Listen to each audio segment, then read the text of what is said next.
Célia.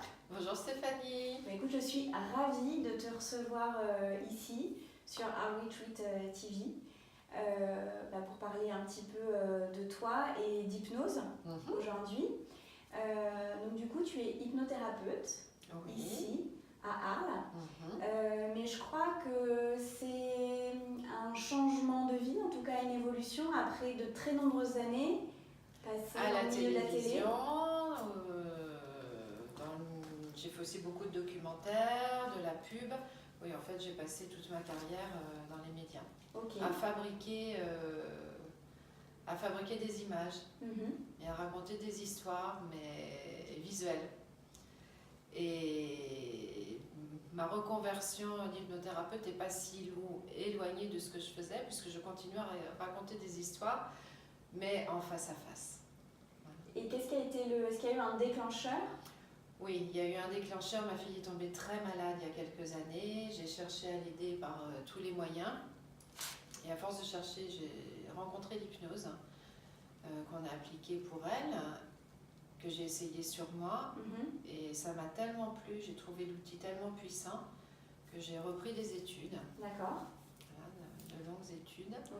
Et j'ai ouvert mon premier cabinet il y a 2 ans. D'accord. Voilà. Et aujourd'hui, je suis à la clinique. Tu es à la clinique d'Arles? Oui, c'est ça. Jeanne d'Arc, la clinique Jeanne d'Arc à Arles. Et est-ce que tu peux nous en dire un petit peu plus sur le processus peut-être de l'hypnose? Qu'est-ce que ça... Oui, en fait, les mots ont un impact sur l'inconscient. Ouais. Donc une séance d'hypnose, c'est d'abord une conversation, comme on est en train de faire. Et ensuite, je mets les gens en état modifié de conscience. D'accord. Avec une induction. Ensuite, les suggestions qui leur sont propres, puisque je fais de l'hypnose thérapeutique. D'accord. Je les réveille tranquillement. Est-ce qu'il y a de l'appréhension de certaines personnes quand tu parles tu les mets en induction?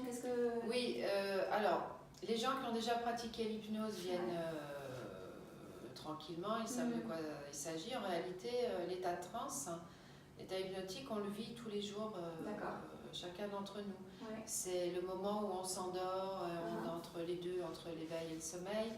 C'est quand on conduit sa voiture, qu'on va d'un point A à un point B, qu'on ne se rappelle plus du chemin parce qu'on connaît par cœur, etc., etc. Donc c'est un état naturel que tu recrées au moment de la séance. Tout à fait. Voilà. Et les gens sont toujours très heureux parce que c'est un état de relaxation profonde. On ne perd jamais connaissance, on sait toujours parfaitement où on est. On entend ma voix. De près, de loin. Pendant les séances, on est comment allongé? Alors, c'est au choix. Moi, j'aime bien travailler avec des personnes allongées parce que c'est une façon de se détendre. On peut aussi travailler assis. Chacun choisit sa méthode. Comment tu te sens? Comment la personne se sent le mieux. Certaines personnes se sentent mieux assises et d'autres se sentent mieux allongées, donc c'est égal. Et pour toi, cet outil, c'est un outil. Qu'est-ce que ça apporte? Dans quel cas les gens viennent te voir? Pour différentes choses. Pour certaines addictions, comme le tabac. Beaucoup de gens qui viennent me voir pour le stress, pour mieux dormir. Aussi pour des phobies, pour maigrir. Voilà, j'ai un outil thérapeutique assez large. Assez large, donc pour plein de problématiques différentes et plein d'âges différents aussi, j'imagine. J'ai tous les âges, je commence avec les enfants à partir de 5-6 ans et ensuite il n'y a pas de limite pour faire de l'hypnose, si ce n'est des croyances limitantes. Mais... Et quels sont... On ressent des effets? Alors moi je te pose la question, je sais, puisque je fais de l'hypnose avec toi, mais... Sous hypnose, alors chaque personne ressent des choses différentes, mais quand même le dénominateur commun, c'est une immense relaxation. Qu'on peut avoir du mal à atteindre seul, ou qu'on parvient à obtenir avec la méditation. Sauf que là, du coup, la personne n'a rien à faire, simplement à se laisser aller. Oui, c'est ce qui m'a surpris parce que je fais de la méditation au travers du yoga et en fait, notamment au travers d'une séance, ça peut ressembler à une sorte de méditation guidée. Oui, tout à fait. Sauf que j'apporte des suggestions. Ouais, c'est ça. Voilà, c'est Et quand on même se laisse porter. la grande différence. Voilà. C'est que la personne qui est avec moi n'a strictement rien à faire, il n'y a aucun effort à faire. Si elle pense, elle pense. Si elle pense plus, elle pense plus. Tout est toujours très bien selon la façon dont ça se passe. C'est à moi de gérer le niveau de relaxation profonde pour pouvoir intégrer les suggestions et qu'elles soient efficaces. Donc du coup, tu reçois en séance individuelle à la clinique, mais tu fais aussi des séances collectives. Oui, je démarre des séances de relaxation profonde collective à Saint-Martin-de-Crau, à l'atelier bien-être.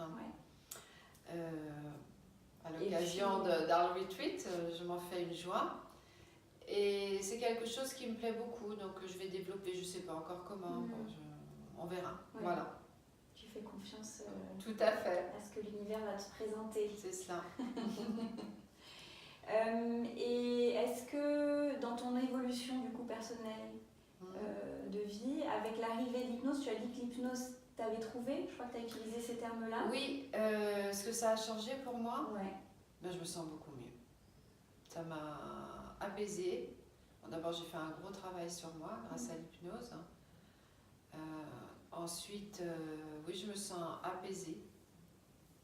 Et tu continues tes activités Est-ce que pour toi, c'est comment dire, il y a une scission de vie, c'est l'hypnose au profit d'autre chose ou c'est... Non, je continue à faire de moins en moins parce que j'ai de moins en moins de temps, mais je fais toujours des films, documentaires et certains événements qui me tiennent à cœur. Mais il est vrai que là, de plus en plus, je me consacre à l'hypnose parce que j'ai beaucoup de travail et j'aime ça. Tu as plein de demandes, c'est ce que tu me disais avant qu'on j'ai démarre beaucoup de l'interview. demandes. Donc tu te laisses aussi porter par ça en fait parce que... Voilà, moi en fait je décide rien. D'abord j'ai pas l'impression de travailler. À chaque fois que je fais des films, pour moi c'est pas un travail, des événements c'est pas un boulot. Enfin j'aime ce que je fais, j'adore faire de l'hypnose. Donc je laisse les choses se faire naturellement. Et c'est vrai que là naturellement j'ai de plus en plus de travail en tant qu'hypnothérapeute et c'est très bien comme ça. Bah écoute... C'est super, merci beaucoup. Avec plaisir, j'étais ravie Stéphanie. Pour Arl Retreat TV. Et puis Célia, on pourra la retrouver pour une première hypnose collective, un bain de relaxation collective pour la première Arl Retreat, donc le samedi 15 juin. On se retrouve tous à 15h30 au collatéral, donc les inscriptions se font en ligne sur arlretreat.com, il reste encore quelques places.